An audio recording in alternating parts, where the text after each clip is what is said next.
there, welcome to KATEO Goes to the Farm series. Today I have a lovely guest, Miss Dominique, the owner of AAA Therapeutic Solutions. Hi. All right. So today we're going to explore her land and find out all of the amazing things that she does right here in Charlotte. So come along, let's go. So up here is where they're starting some of their raised bed gardening. And then I went to the back to look at some of the chickens. Look at these chickadees. What's up, girl? How many chickens do you have? We have 16. Oh, nice. And are they used for different purposes, like some to keep, some to feed, or just eggs? Yeah, they're all eggs. Okay, nice. Hi, I'm Dominique Bostic-Arrington. I'm the owner of AAA Therapeutic Solutions. We are a farm located in West Charlotte. We're intentionally located on the west side because we want to emphasize serving an underserved and marginalized population. We do have a couple facets to our business. We are a 3-acre farm, but we also have a nonprofit preschool located on our farm. It's nature-based.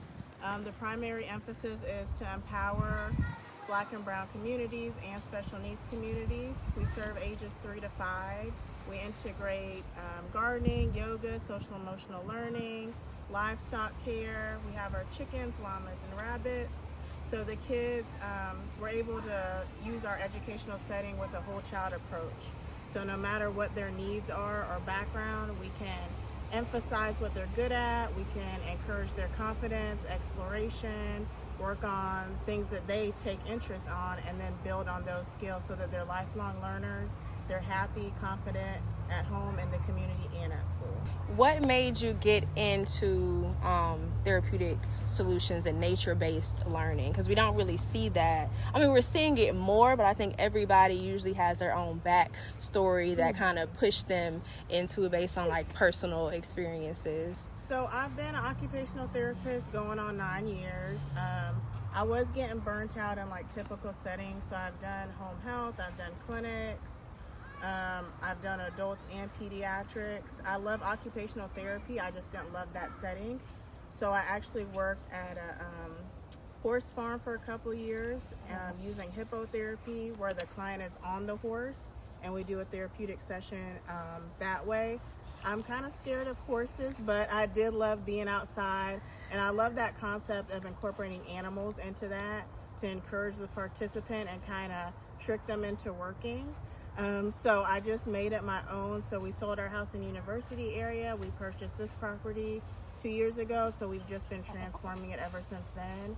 So now we use our llamas and our chickens and our rabbits for our animal assisted therapy. And how large is the space that you're using for the therapy? So we're on 3 acres, and we use all 3 acres of it. So instead of typical centers where teachers might rotate from blocks to arts and crafts to a fine motor skill, we're rotating from a fenced-in area with our chickens to the bamboo area where our primary classroom is, and then the wooded area that we're in right now. They can go to the creek, they can jump on the trampoline, they can wander through the woods. So we're transitioning the settings versus just the tools. Okay, sounds good. Ready to take me through? Yeah. Let's see. All right. So, but this is like the creekish area, so I'm not gonna let you get your Yeah. And I thought I was putting on my good shoes today, but these are not good shoes. The shoes didn't stand a chance. Got it. Didn't stand a chance. Walk across or around. Okay. You're more comfortable with. I'm feeling frisky today. Okay. We made it. We have our yurt, so like if it's raining a lot but they still want to be outside and we're doing a story time, we utilize the yurt. You said it's called a yurt. How do you spell that? Y-U-R-T. Okay. And is that similar to a tent, or does it have different structures? It's similar to a tent. Okay. It's just like it can fit like 12 people in it. Oh, nice. Okay. We just installed these therapeutic swings. Do you mind if they're No, in those it? are Okay. not here. Just watch your step. So me and my husband installed these last week. Oh, nice. So these are new. Uh-huh. And what is the goal for these? Just for relaxation? For relaxation, coordination. So these two are to relax on, but the other two swings they can stand on. So we're working on balance, safety awareness skills. And sometimes just they need like a quiet nook. They might not want to be with the other kids. This for certain age of kids to be on, or is it generally safe for It's safe moms? for all ages. Okay. We're always over here. Ah, nice. What do you think has been the easiest and maybe the hardest transition that you've had to make, both in like the land aspect and in the therapeutic outside of the office setting? I know that was a loaded. I don't think there's been any easy part, but I think it's helpful that like my family supports me. Okay. The kids love being out here and helping. When my husband gets off of work, he's always willing to help me like fix something up to make the farm progress a little bit further along. I would say entrepreneurship itself is hard, especially when you're in Charlotte, because some people are more established. It's hard to get funding. There's a lot of childcare options, so it's kind of saturated, even though we're kind of our own setting. So it's a lot of word of mouth versus like people feel they need to like, I guess, buy ads, which doesn't really carry over. No, it doesn't. Word of mouth definitely do it. So it's hard to do word of mouth when you're new. So I guess just leaning into the fact that it's going to take a minute. Okay, yeah. What is like your average rate or daily? Like, do you do daily rate, weekly, or like camps or? We do. We have the preschool, which operates year round. Okay. Spring camp. Let me go up here and look at the little stuff. We have spring. And is this for when they're outside, like in the rain jacket? Yeah, when we go down to the trail, we always put on their wet weather gear because there's going to be mud everywhere. And do they learn about like herbal stuff? So we do foraging. We kind of have to be careful with it. Just because sometimes one kid might take it too far and then they start eating everything. Yeah, as they do. That they do. Yeah, or a parent would be like, well, my son went outside. Yeah. He ate all the grass. Oh my God. Like, Mommy, I think that this is it. So is this like a specific area? I see the chairs out here. Do they do? Yeah, so this is one of our areas. So this is our indoor space for like inclement weather. So we have like a restroom, fridge, so like their lunch isn't roasting in the sun or anything. Make some s'mores and things. But yeah, we have our chairs over here. This is like a big area that they love climbing on. The rain rinsed it off yesterday, but usually there's like letters and numbers all over them. They can practice drawing, so it's like a never-ending supply of paper. Exactly, that it is. So, little artwork. They can climb through the trees. They're working on coordination, even just becoming confident in like going through different surfaces. If they're not, usually at the park it's like manicured, so they're not used to like risk taking. You guys have bamboo out here. That's cool. So they can build in there. We do like scavenger hunts. This is where we do like our story time and yoga at. And then they also get just free play too. Okay, nice. Is that a real llama? See, it was frozen at first. I was like, is that real? I'm just like to forget. Hey, lazy butt. Come on. Come here, Jesse Gibby. Hey, Brownie boy. You going to tell your friend we have company? Boys, be nice to each other. Boys. Brownie. No. So what do the activities usually look like around the llamas? Like the feeding or? Really everything. Like, I don't ever pressure the kids to come in here because they are giants, so some kids are nervous. But I have one kid that loves to come in here, and he's only 3. He knows we go to the red van for food. You want your photo shoot? Your close up? I got you, buddy. I got you. But he can carry the like if I give him part of the hay bale, he'll take it in here. He'll walk up the little step, and then hand it to me to put into their little bale holder. And then they also can brush them, they can change the water. So it's really up to the child how much they want to interact with the animal. Okay, and what do you find is like a benefit to animal play? It kind of takes the pressure off of learning. So like we can identify colors with the llama, even just the noise of like la la, or like their names, their fur texture. Maybe they might have sensory issues. Brushing, so can they reach, can they carry a bale of hay, because it's easy to just walk on your own, but if you have something in your arm, can you walk and balance with it? Following directions, so if I say hay, brush, water, can you memorize those 3 steps? Okay. So incorporating a bunch of different things to work on like their developmental milestones. And so does that help like regardless of age? Like could everybody basically benefit to incorporating some type of animal therapy in their life? Some people even just use it for mental health. So like instead of talking to a therapist, some people just like to sit with the animal and talk to them. You think of like kind of like with your diary, like I want to talk to somebody about this, but I don't want somebody to judge me. Exactly. Go tell my business. Like, did you know what you said? The llama was just like, well, I got you. I heard you say, okay, that's cool. Do you allow regular people to come out? Like, do you do regular bookings throughout, or is it mainly school focused or both? We work across the lifespan, so we're 3 all the way up to adults. We do community events, we do camps, we do like social engagement, so like brunches, mental health classes. We have an art show coming up that will be on the farm. So we try to touch on like every age and demographic. Okay. Anything you want to put out specifically, any events? We have open house coming up next month. In April, we have an art show coming up. They're the same day, April 20th. Okay.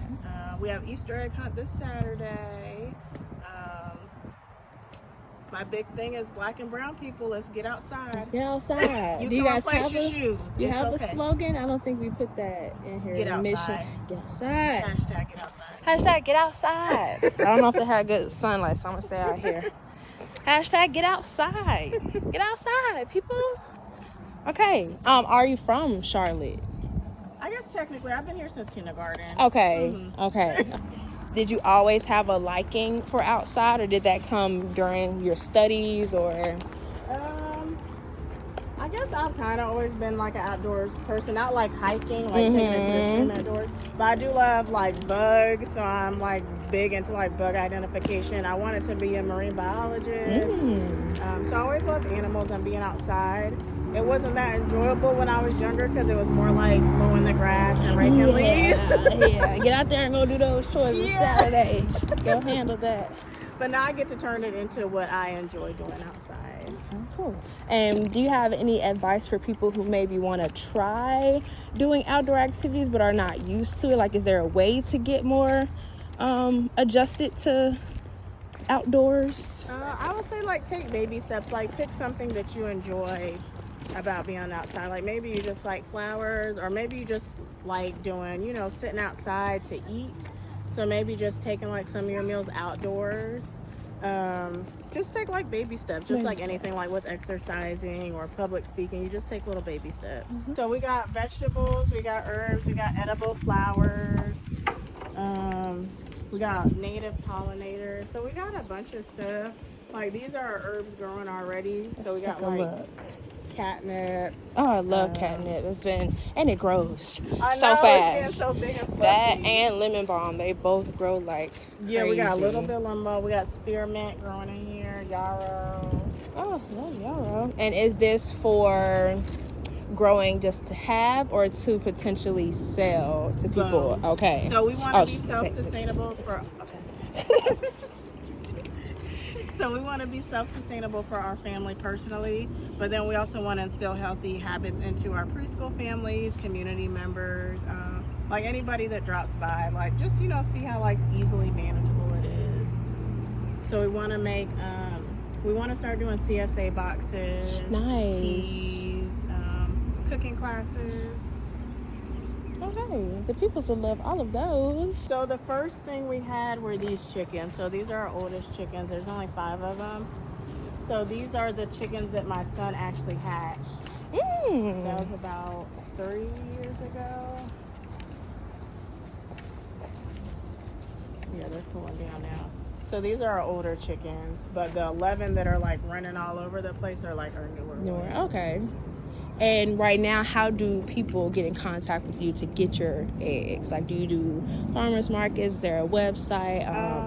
Usually word of on mouth. our website we have an order form, and then like just social media, like if they just message me. Okay, cool. Make sure I put it all out there. And are you looking to enroll students currently? What is your current goal that you want to achieve and that you want the people to know? So we have a 10 student limit. Intentionally want to keep our class size small. We are a 1-to-5 ratio, so it's 2 teachers, only 10 students. Okay. So we want to eliminate the chaos of like just too many kids and then just being overstimulated. Kids don't want 20 people in their class. So we are opening enrollment. That's why we have our open house coming up. Okay, and you said it's for the preschool, right? Which is what ages? 3 to 5. 3 to 5. Okay. Potty training required? No, they don't have to be potty trained because Okay. we're our classroom is inclusive, so we're working with kids with and without special needs. So sometimes even if they're 5, they might not be potty trained by now, just because developmentally it might take them a little bit longer. And what type of special needs are you equipped to handle? Are there certain that you can and cannot, or you're, we try to be inclusive of all abilities. The only things that would like hinder a student from attending would be if they elope, so trying to leave the property. And then just being like extremely aggressive. So we want to be aware of everybody's autonomy. So if they're like a frequent biter or they're injuring, other students or the animals, then that could be an issue too. Because we want to respect all of our students. Yeah. Keep them all safe and happy. Exactly. What do you think has been the biggest thing that you've learned business-wise and sustainability? Like, do you want to work towards off-grid? Like, what have you, 2 questions loaded again.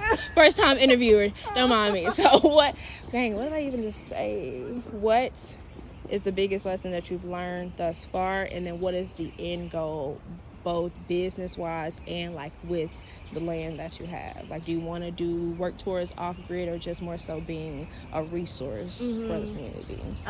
So our long-term goal is to actually get additional properties.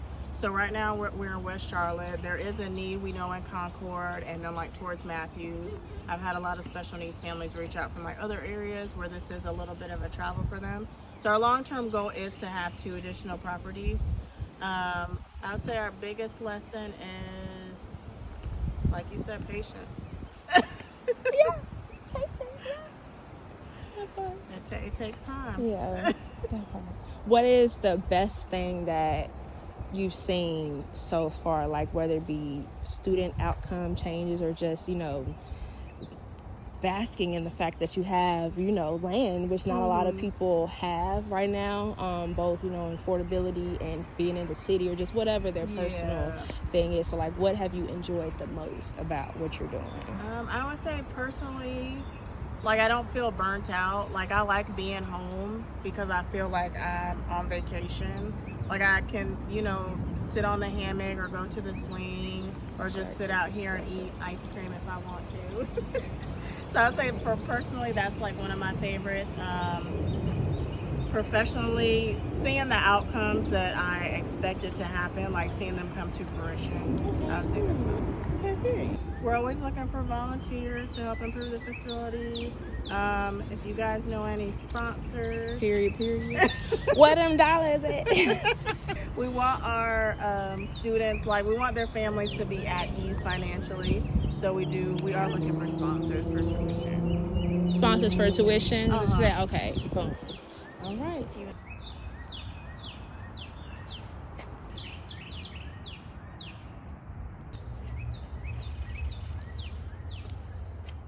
You guys can follow us. Our preschool page is live-learn-play_OT. Our farm page is AAA Therapeutic Farm. You can go online, AAA Therapeutic Solutions.com. Feel free to message us if you guys have any questions. I'm pretty easy and quick to reply, but let us know if you guys need anything. Thank you guys for watching KATEO Goes to the Farm, and I'll see you next time.